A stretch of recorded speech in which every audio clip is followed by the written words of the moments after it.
Oke, halo semuanya, selamat datang di video terakhir channel ini tahun ini ya. Karena seperti biasa di akhir tahun itu gue bikin video tier list gear favorit gue selama tahun tersebut. Di tahun 2020 dan 2021 juga gue udah pernah bikin. Dan buat kalian yang baru pertama kali nonton, pokoknya simpelnya gue tuh semacam nge-ranking barang-barang yang udah pernah gue bahas atau gue review di channel ini sepanjang tahun 2022 ya. Dan seperti biasa penilaiannya berdasarkan favorit gue. Jadi gue nilai secara overall dan ada beberapa poin yang gue nilai secara emosional. Kayak misalkan desainnya gue suka banget ya, mungkin itu tiernya bisa naik sedikit dibandingkan dengan seharusnya. Nanti biasanya bakalan gue jelasin juga sambil ngomong sambil ngelis ya. Jadi let's go, biar nggak kelamaan kita langsung mulai aja untuk masuk ke tier list gear favorit gue di tahun 2022. Oke, so yang pertama di sini gue bakalan mulai dari headset karena ini yang paling dikit, cuman ada 3 biji doang yang gue review sepanjang tahun 2022. Nah, seperti biasa ya tiernya ini ada S, A, B, C, D, E. Jadi yang S tuh yang paling gue suka, makin ke bawah makin gak gue suka atau makin tidak gue favoritkan. So langsung aja yang pertama di sini ada V-Fine Ampli Game H6. Ini gue masukin ke tier B boleh lah. Yang gue nggak suka itu dari kenyamanan sih, karena clampingnya menurut gue cukup galak dan earpadnya kurang tebal. Padahal suara oke, mikrofon juga oke. Lanjut di sini ada Armageddon Nuke 11 ya, tulisannya Nuke ya. Nah, si Armageddon ini gue masukin ke tier E. Ya, ini gue nggak terlalu suka sama nih headset ya, karena to be honest untuk di 300 sampai 400 ribuan kayaknya nggak ada poin yang menonjol banget dari nih headset. Kayak semuanya tuh standar dari desain, build quality, fitting, suara, mikrofon, ya gitulah layaknya budget entry gaming headset kebanyakan gitu. Lanjut di sini ada Sades S Power. Ini gue masukin ke tier B juga. Nah, ini nih menangnya dia ringan dan juga clampingnya cukup oke. Jadi secara kenyamanan tuh oke banget. Tapi suaranya dia powernya cukup kecil. Cuma karakternya masih oke lah. Dan juga mikrofonnya juga oke. Ya, jadi segitu aja untuk di kategori headset karena cuma 3 biji ya. Kita let's go lanjut ke kategori selanjutnya. Oke, untuk kategori kedua di sini ada mouse cuy. Ada 1, 2, 3, 4, 5, 6, 7, 8. Ada 8 mouse yang pernah gue bahas sepanjang tahun 2022. Dan langsung aja kita mulai dari yang pertama di sini ada Rexus Bara X17. Ini gue masukin ke tier D karena gue nggak suka sama RGB-nya. Seluruh case-nya itu ya RGB-nya gitu. Jadi RGB-nya terlalu rame banget. Dan kalau RGB-nya dimatiin, dia tuh case-nya pakai gloss finish. Jadi tetap kinclong dan mencuri perhatian. Beda cerita kalau gloss finishnya solid color kayak contohnya di MM711 itu lebih oke, walaupun tetap secara feel gue lebih prefer yang matte finish karena lebih enak dipegangnya. Lanjut lagi di sini ada DA Sena ya, Digital Alliance Sena. Ini gue masukin ke tier D juga. Dia kayak regular entry level gaming mouse gitu yang harganya 100 ribuan. Ini harganya kalau nggak salah 99 ya, atau sempat promo di 75 kalau gue nggak salah ya. Dan bentuknya ini udah cakep sih, maksudnya kalau kayak zaman 2013-14 dulu tuh gaming mouse yang harganya 100-200 ribu tuh bentuknya gameris banget. Kayak contohnya ini Avortek X7, ada jaring laba-labanya, lu tahu kan? Itu kan kayak gameris banget bentuknya deh. Tapi yang bentukan seperti itu sekarang udah berkurang sih. Lanjut lagi di sini ada Pulsar X-Lite V2 Mini yang Red Edition. Ini gue masukin ke tier S tentu saja karena gue udah bilang di video sebelum ini juga kalau mouse ini adalah salah satu mouse kesayangan gue karena gue demen banget warna merahnya. Good job Pulsar milih tone warna merahnya tuh yang bagus banget, dan dari segi performa segala macam juga udah mantep banget. Cuma emang harganya agak mahal di 1,4 atau 1,5 jutaan seingat gue. Lanjut lagi di sini ada Noir M1. Ini gue masukin ke tier A. Ya, ini mouse 700 ribuan yang recommended banget gitu. Sebagai mouse pertamanya Noir, ini sama sekali nggak gagal bisa gue bilang ya. Ini termasuk bagus gitu dari segi shape-nya, fiturnya. Dia bahkan udah ada Bluetooth juga. Sensornya juga kalau nggak salah ini pakai 3370. Yang jelas udah bukan 3327 ke bawah lah. Dan ini sebenarnya formatnya secara komposisi price to spec yang ditawarkan itu mirip sama ini nih, DXR Mini Wireless. Sama-sama wireless, lightweight, sensor kenceng, sensornya lebih baruan DXR Mini Wireless, cuman DXR Mini ini dia nggak punya Bluetooth. Dan shape-nya beda total memang, cuma ya again formatnya kayak mouse brand lokal yang harga 700 ribuan tuh mirip-mirip sih. Termasuk kayak XD3, XD5, terus DXR yang lainnya yang 432 itu mirip-mirip semua sih formatnya. Cuman beda-beda bentuknya aja sama sensornya, ada yang terbaru, ada yang enggak gitu aja. Lanjut lagi di sini ada MSI Clutch GM31 Lightweight Wireless. Ini gue masukin ke tier B boleh lah. Ini mouse oke banget di 700 ribuan, membawa brand MSI yang gede banget dan dia udah dapat dock charging, lightweight juga, wireless juga. Cuma yang gue kurang suka sama itu mouse adalah bentuknya sih. Profilnya tuh nggak biasa banget karena dia tuh pipih tapi agak panjang, walaupun overall dimensinya tergolong kecil juga. Jadi butuh adaptasi aja buat makainya, walaupun ya kayak coatingnya juara bagus, side gripnya juga dia ada karet-karetan gitu loh. Cuma satu lagi paling sensornya dia masih pakai 3330 seinget gue, pokoknya sensor yang kentang lah, belum yang high end. Lanjut lagi di sini ada DAR Digital Alliance Air P3065 ya. Ini gue masukin ke tier E. Ini ya just a regular office mouse yang harga cepean aja sih, nothing special. Dan yang terakhir di sini ada Sades Void. Ini gue masukin ke tier D. Ini tuh nanggung sebenarnya. Void tuh nanggung. Void tuh harganya seingat gue 240 ribuan. Dia pakai 3325 atau 3327. Cuma kalau nambah lagi di 300 ribuan itu sebenarnya dia punya saudaranya sendiri, yaitu Sades Oculus yang udah wireless gitu. Sensornya 3327. Jadi nanggung aja, nambah 60 ribu lagi lo bisa dapat nikmatin wireless di Oculus gitu. Walaupun Oculus goib kayaknya. Dan wirelessnya itu pakai dongle kan. Jadi aman buat main game. So segitu aja paling untuk tier list gear favorit gua di tahun 2022 dengan kategori mouse. Sekarang kita lanjut ke kategori berikutnya yang paling banyak nih. Oke, ini kategori terakhir, kategori keyboard ya. Ini ada banyak sekali karena keyboard custom juga masuk di sini. Ini total ada 30 lebih harusnya ya. Langsung aja kita mulai dari yang pertama. Ini ada Daiva New atau Daiva Upgrade ya, sama Daiva SF. Ini videonya gue gabungin tapi barangnya kan berbeda ya. Ini yang new-nya gue masukin ke D, yang SF-nya gue masukin ke C. Sebenarnya ini tuh kelasnya agak nanggung ya, agak iya, kalau gue sih lebih prefer yang SF sekalian gitu loh. Jadi yang new-nya tuh agak nanggung aja ya. Cuma kalau mau hemat budget, kalau nggak salah bedanya sekitar 100 ribu atau di bawah 100 ribu ya. Itu nggak apa-apa sih kalau mau hemat budget ngambil yang new, terutama buat para pemula, buat para newbie gitu ya. Bisa ngambil yang new-nya sih biar lebih hemat. Oke, lanjut di sini ada Rexus Legionnaire MX 5.1 New dan MX 5.2 Finale ya. Ini sama kayak Daiva tadi, video reviewnya tuh gue satuin tapi dua keyboard yang berbeda. Dan dua-duanya gue masukin ke tier E karena ini apa ya, kayak regular TKL budget gaming board aja kayak gitu, nothing special gitu. Cuman memang untuk harganya oke sih. Jadi buat yang pemula banget, yang levelnya di bawah Daiva gitu pemulanya, itu bisa ngambil si Legionnaire ini. Karena layoutnya juga TKL. Kalau Daiva kan pemula yang lebih step up gitu loh. Soalnya dia layoutnya udah 65%, udah lebih menyusahkan dipakai sehari-hari gitu. Oke, lanjut di sini ada Keychron Key1. Ini gue masukin ke tier C boleh lah. Yang gue nggak suka dari Key1 itu pertama layoutnya. Gue nggak suka 75%. Kecuali ada 75% yang gue suka, yaitu layoutnya mode Sonnet ya. Itu satu-satunya 75% yang gue suka. Yang lainnya nggak suka, yang exploded kayak yang rapet kayak gue nggak suka. Nah terus yang kedua, Key1 ini kan yang gue cobain adalah batch pertama dan itu pinging banget. Sebenarnya hal yang wajar sih karena zaman itu ya, itu budget board alu yang harga 2 jutaan tuh emang pinging semua sih, kayak Tofu kelontang-kelontang juga gitu, XD64 juga kayak gitu, terus PSD60 juga kayak gitu, kelontang semua. Jadi sebenarnya wajar sih. Makanya ini konsepnya, keyboard yang bagus itu tidak harus alu, dan keyboard alu tidak sama dengan bagus gitu. Belum tentu keyboard alu tuh bagus. Gue udah nyobain beberapa keyboard alu dan ya ada yang biasa aja. Banyak yang biasa aja malah kalau yang harganya murah-murah ya. Lanjut lagi di sini ada Noir OLV75 ya, ini gue masukin ke tier C boleh lah. Ya ini regular Tremon 75% yang sedikit lebih advance daripada Daxa M84 sih. Karena dia udah south facing kecuali F-row-nya seingat gue OLV75 tuh masih north facing, tapi itu nggak akan interference juga sih. Terus keycaps bawaannya juga bagus tapi dia masih Tremon dan ya kayak gitu-gitulah standar. Lanjut lagi di sini ada, aduh gue kelilipan apa ya? Lanjut lagi di sini ada Sades 10K. Ini gue masukin tier E ya, bisa dibilang PCB dia gagal karena hot swap-nya udah universal tapi LED RGB-nya timbul jadi nggak universal jatuhnya. Kayak misalkan lo masukin Tangerine, Banana Split ke sini kagak bisa gitu, atau JWK lainnya juga nggak bisa karena mostly kayak JWK yang recolor kayak macam Alpaca, Banana Split dan lain-lainnya. Itu kan dia hostingnya nggak support SMD. Jadi ini ya fail itunya, apa namanya, format PCB-nya.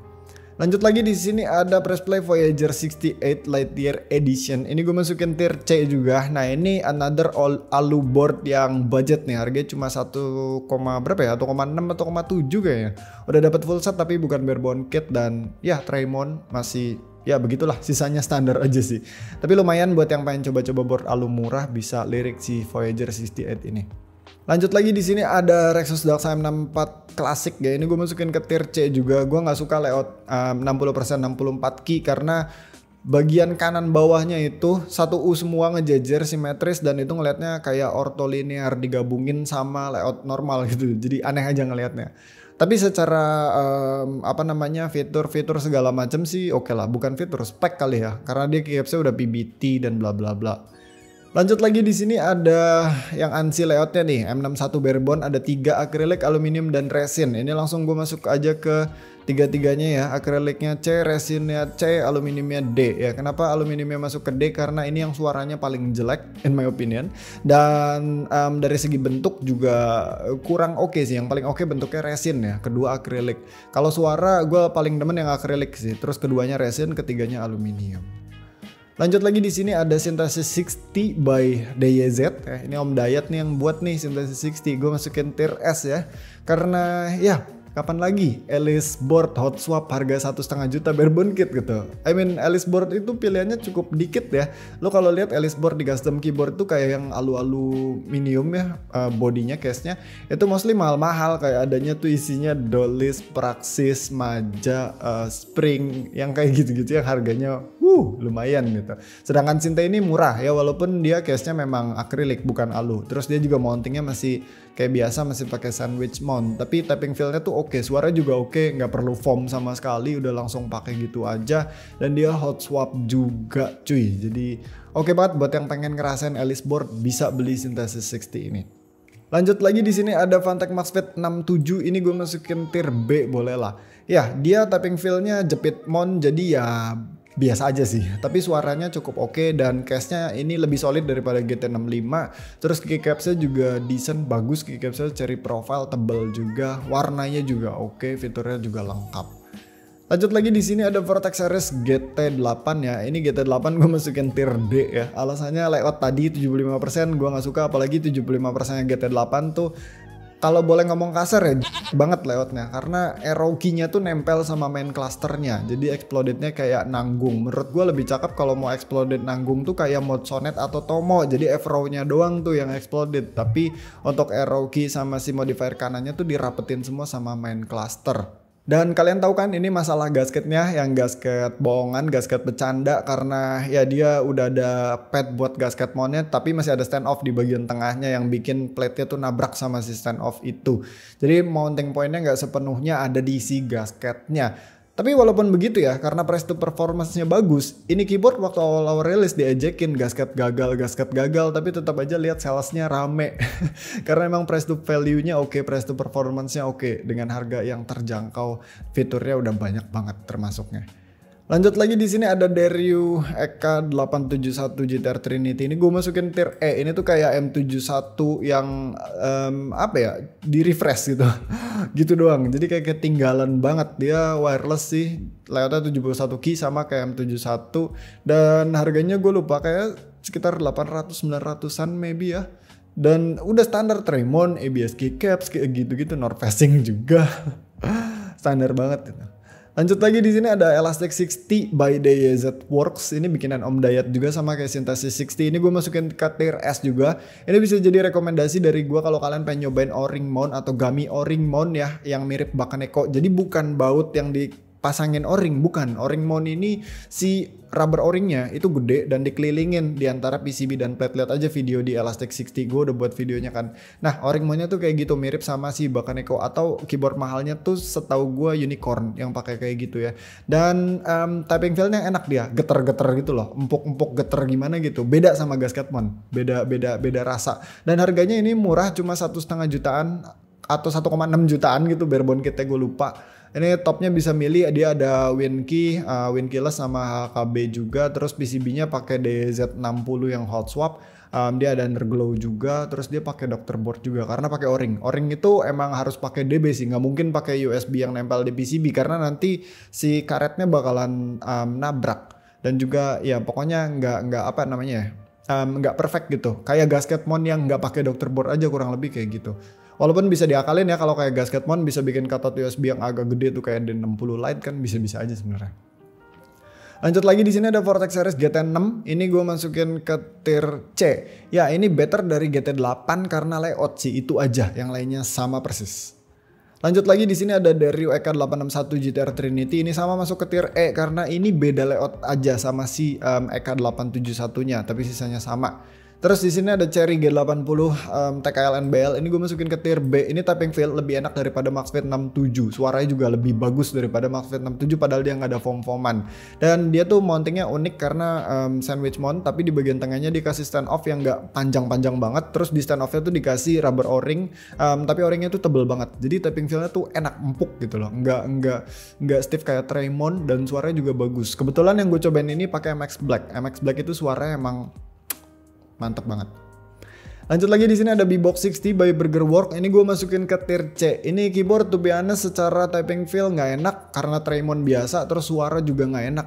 Tapi bentuknya ini oke, retro-retro gimana gitu. Dan menurut gue opsinya tuh nggak banyak gitu untuk keyboard modern yang desainnya retro gitu. Makanya ini bisa jadi salah satu opsi, salah satu pilihan banget. Barangkali mau dipajang kayak ini bakalan cakep banget sih. Lanjut lagi di sini ada Momoka Zoo 65. Ini gue masukin ke tier S. Ya ini udah nggak usah diragukan sih, typing feel enak, suara enak juga. Walaupun kalau case foam dilepas bagian ESC dan di LED-nya itu ada pingi sedikit sih tapi. Paling gue yang nggak suka dari Momoka Zoo 65 ini pertama dia no dice-nya fingerprint magnet banget, terutama yang warna hitam karena gue cobain warna hitam. Terus dia kelengkapannya pelit karena nggak dapet step sama nggak dapet carrying case juga. Walaupun emang dia udah pakai Dr. Board sih. Sedangkan yang budget board lainnya kan biasanya nggak pakai Dr. Board, kayak QK kan nggak pakai Dr. Board. Lanjut di sini ada Novel Keys NK87 Aluminium Edition. Ini gue masukin ke tier C juga. Dia tuh top mount tapi ada stand off dan dibaut ke stand off. Jadi gue nggak tahu mounting stylenya tuh apa ya sebutannya. Modified top mount atau top Tremont gitu. Karena top mount iya, Tremont iya. Jadi typing feel biasa aja, suara juga biasa aja. Cuma coatingnya gue cukup suka ya, walaupun bukan coating yang spesial amat tapi cukup bagus termasuknya. Dan harganya juga sekarang udah cukup murah, cuma kalau nggak salah sekitar 3 jutaan doang deh. Soalnya di diskon gede-gedean sama NK-nya untuk yang batch 1. Lanjut lagi di sini ada Fantech MaxFit 87 RGB. Ini gue masukin tier tier D boleh lah, tier D. Ini wait, aja deh. Ini sama soalnya sama si Legionnaire kayak gini-gini nih, kayak biasalah TKL entry gitu yang gitu floating keys, keycaps ABS yang kayak gitu-gitu. Walaupun dia udah outsop universal 5 pin ya si MaxFit 87 ini, dan harganya gopean kalau nggak salah. Dan gue lebih milih layout kecil sih untuk gopean, kayak misal ngambil Daiva gitu daripada si MaxFit 87. Karena ya gue lebih suka layout kecil daripada kayak TKL. Walaupun TKL gue suka juga sih. Lanjut lagi di sini ada QK65. Ini gue masukin ke tier S juga. Typing feel-nya oke, dia sedikit lebih stiff daripada Zoo 65, tapi suaranya lebih bagus daripada Zoo 65. Dan juga bobotnya lebih bagus karena dia bawanya stainless steel kan, jadi berat banget. Ini tuh full build-nya 1,8 kilo kalau nggak salah. Dan itu cukup berat untuk board 65% yang harganya nggak nyampe 3 juta barebone kitnya ya. Lanjut lagi di sini ada Link 65. Ini saudaranya QK. Ini gue masukin ke tier S juga. To be honest, gue nggak suka-suka amat typing di Link karena dia tuh terlalu mental-mentul ya. Dia pakai left spring mount dan PCB-nya tuh ekstrim banget, pakai PCB sushi roll kayak gitu. Jadi si switch-nya tuh bisa bergerak ke depan, belakang, kanan, kiri. Pokoknya PCB-nya itu menurut gue terlalu banyak movement. Jadi pas dipakai marathon typing ngerasa kalau PCB-nya tuh nggak mau diem gitu. Jadi typing feel nggak suka-suka amat, tapi unik men, dari segi feel-nya, suaranya juga. Suaranya sebenarnya mirip sama board-board OLED lainnya sih, atau QWERTY ya. Cuma terutama dari itu sih, dari segi typing feel-nya yang menurut gue unik. Dia tuh feel-nya nggak kayak gasket mount pada umumnya karena dia juga sebutannya left spring mount kan. Dan harganya cukup mahal di 6 juta lebih pokoknya. Lanjut lagi di sini ada Meletrek Zoom 65 Essential Edition. Ini gue masukin ke tier A. Nah di sini udah kelihatan nih ya, 65% budget board yang kemarin rame nih, antara 3 ini mending mana bang? Nih lihat nih ya, yang Zoom itu masuk ke tier A, yang 2 ini masuk ke tier S. Jadi ya Zoom kenapa masuk yang paling bawah, karena dia tuh memaksakan banyak fitur tapi mengesampingkan apa ya dari segi aluminiumnya gitu. Soalnya dia tuh berasa banget aluminiumnya tipis pak, kelontang-kelontang banget walaupun suaranya nggak gitu karena dia foam board kan, banyak foam. Terus typing feel juga sebenarnya enak dan suaranya juga cukup oke sih. Cuma menurut gue fiturnya tuh kebanyakan gitu, jadi mengorbankan. Karena gue lebih suka fokus di case-nya atau di case sih, terutama fokus di case-nya daripada banyak fitur. Kayak ini kan ada Bluetooth gitu, gue nggak pernah pakai Bluetooth-nya soalnya. Jadi sama layoutnya juga, dia ada knob ya. Ini yang bikin gue kurang suka juga sama Zoom ya, karena ada knobnya. Kalau QK sama Zoo kan nggak ada knobnya. Lanjut lagi di sini ada KB Defense D60 Lite, D60 Lite. Ini gue masukin ke tier C. Ini keyboard sebenarnya typing feel enak, suara biasa aja ya, dan harganya cukup nggak murah-murah amat, tapi cukup murah ya. Problemnya adalah dia hadir di waktu yang tidak tepat, seperti yang ada di judul video ini ya. Keyboard bagus di waktu yang tidak tepat gitu. Karena grup buy-nya kelamaan setahun setengah, ngaret mulu, open mode lagi sampai akhirnya hype-nya hilang dan udah ketinggalan zaman dibandingkan dengan board-board lainnya yang lebih worth it. Lanjut lagi di sini ada Noir Z1 atau Z1. Ini gue masukin ke tier A juga. Ya, ini board sebenarnya agak mahal karena harganya 3 juta barebone kit ya. Cuma dia menangnya in stock. Nah, kalau yang kayak Zoom QK ini gue nungguin sekitar 3-4 bulanan gitu. Ya, nunggu grup aja sekitaran segitu. Sedangkan Z1 ini in stock, jadi enak bisa langsung beli gitu aja walaupun harganya sedikit lebih mahal. Typing feel-nya oke, suaranya juga oke, walaupun di antara 4 ini ya. Mungkin Z1 ini urutan ketiga barengan sama Zoom sih. Yang pertama gue paling suka suaranya QK, kedua suaranya Zoo, baru ketiga nih suaranya dua ini nih, Z1 sama Zoom. Oke, lanjut lagi, nampaknya durasi sudah panjang, bodo amat ya. Ini ada Daxa M64 Ultimate, ini gue masukin tier C juga sama dengan yang klasiknya ya.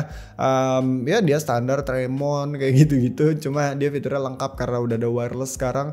Dan keycapsnya ini agak aneh karena dia ciri profile tapi fontnya tetap di tengah, bukan pakai left alignment ya. Pakainya masih center alignment dengan font lucu-lucu ala-ala keycaps bulat-bulat kayak XDA, SA yang kayak gitu-gitu. Oke, lanjut lagi di sini ada Rexus Daxa M84X Ultimate. Ini gue masukin ke tier C juga. Ini alasannya adalah satu-satunya hal yang gue kurang suka dari M84X selain dari layoutnya adalah harganya yang agak mahal. Kalau layout udah jelas ya, gue emang gak suka layout 75%. Jadi kayaknya 75% itu gak akan masuk ke tier-tier atas deh kalau di tier list gue ini ya. Dan harganya itu cukup mahal. Walaupun memang dia udah dapet yang bagus kayak case-nya bagus, keycaps bagus, switch bagus, mounting style-nya juga bagus, udah pakai gasket mount walaupun lebih ke stiffer side-nya gasket mount. Sama halnya dengan si MyNK65 ini yang gasket mount-nya lebih ke arah stiffer side-nya gasket mount, bukan yang flex mental-mental. Tapi bagi gue nggak masalah karena gasket mount itu nggak ada aturan di mana travel PCB-nya harus sekian milimeter, hardness levelnya harus sekian A, nggak ada aturan kayak gitu. Jadi kasarnya bodo amat gitu. Gasket mount-nya mau ke arah yang stiff ataupun ke yang lembek ya terserah yang buatnya aja gitu. Yang penting artiin aja secara harfiah gasket mount. Berarti mounting point-nya dia adalah gasket. Udah sesimpel itu doang. Urusan dia stiff, empuk kayak flex kayak itu urusan belakangan. Jadi ya dua ini tetap aja sebagai dua keyboard yang gasket mount. Arahnya yang ke stiffer side sama kayak si KBD67 Lite. Lanjut lagi di sini ada Phanteks MaxFit 61 Frost Wireless. Ini gue masukin ke tier C juga deh. Ya price to performance-nya bagus banget, cuma ya dia klasik gitu, klasik Tremon ANSI 60% gitu-gitu aja lah. Coba bagus dibawakan dengan lebih fresh dengan case yang frosted dengan keycaps WOB-BOW-nya yang jadi kelihatan lebih cakep aja. Lanjut lagi di sini ada Brutal 60 by Canon Keys. Ini keyboard custom. Ini gue masukin ke tier B deh. Ya, Brutal 60 ini harganya cukup mahal di 3 jutaan harga normal, tapi retailnya aftermarketnya itu sekarang banyak yang jual di sekitar 2 jutaan dan menurut gue ini oke sih untuk 2 jutaan ya. Dia top mount pakai o-ring, jadi sebutan Canon Key-nya tuh burger mount dan typing feel-nya tidak sama dengan gasket mount atau o-ring, gummy o-ring kayak elastik atau Bakeneko misal. Beda typing feel-nya. Dan Brutal ini menurut gue dia suaranya bisa dapat yang enak kalau kita bisa ketemuin antara keycap, switch dan juga material dampener yang cocok. Itu nanti suaranya bakal enak sih. Tapi kalau sebaliknya kita nggak nemu tuh kombinasi yang cocok antara 3 faktor tadi, dia suaranya bakalan kelontang-kelontang sih. Lanjut lagi di sini ada Rexus Dalsa M100X Ultimate. Ini gue masukin tier C juga. Ini samalah kayak si M84X walaupun dia harganya lebih murah ya. Cuman casingnya itu bagusan M84X. Oke, lanjut di sini ada Aquila by CKC. Ini gue masukin tier S boleh lah. Dia ini pakai top mount by the way dan tanpa rubber o-ring, nggak kayak brutal ya. Feel-nya standar top mount sih in my opinion dan suaranya cukup oke, harganya juga cukup oke. Ini kayaknya harga dulunya tuh sekitar 5,5 jutaan deh. Gue lupa itu harga termasuk PCB atau belum. Dan dia cukup lengkap di bagian bottom case-nya ya karena udah ada stainless steel plate, udah ada brass weight internal maupun eksternal juga. Jadi bobotnya mantep sekitaran 2 kilo lebih lah untuk full build-nya. Lanjut lagi di sini ada Vortex Series GT65. Ini gue masukin ke tier B juga. Nah ini nih biasanya yang disandingin sama si MaxFit 67. Enakan mana? Typing feel enakan GT65. Suara gue lebih suka GT65. Tapi case-nya itu lebih bagusan MaxFit 67 kemana-mana. Dan juga keycaps-nya itu lebih bagus MaxFit 67. Jadi tinggal pilih aja mau utamain yang mananya. Oke, lanjut lagi di sini. Terakhir nih ada Vortex Series Smoky Edition ya, ada 3 biji yang videonya gue satuin. Jadi gue langsung aja lempar ini ke C, VX7 Pro ke C, VX8-nya ke D.